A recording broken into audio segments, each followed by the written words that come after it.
नइखे बानी हम बाहरवा में, राखी के ते भरवा में ना। तब बहिना कैसे आई अब गीता घरवा में, राखी के ते भरवा में ना। तले तो भइल बाटे अब की पागरवा में, राखी के ते भरवा में ना।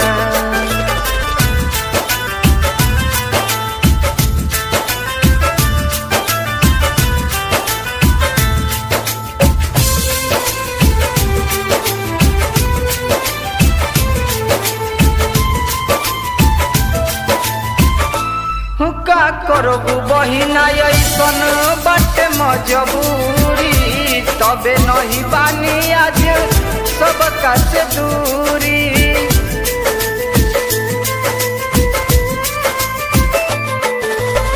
का करबू बहिना ऐसन बाटे मजबूरी, पेटवे के कारण बानी सबका से दूरी।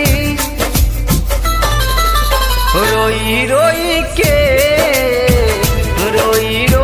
के तो जिहिले आहरवा में, राखी के ते भरवा में ना। बहिना कैसे आई अब की तो घरवा में, राखी के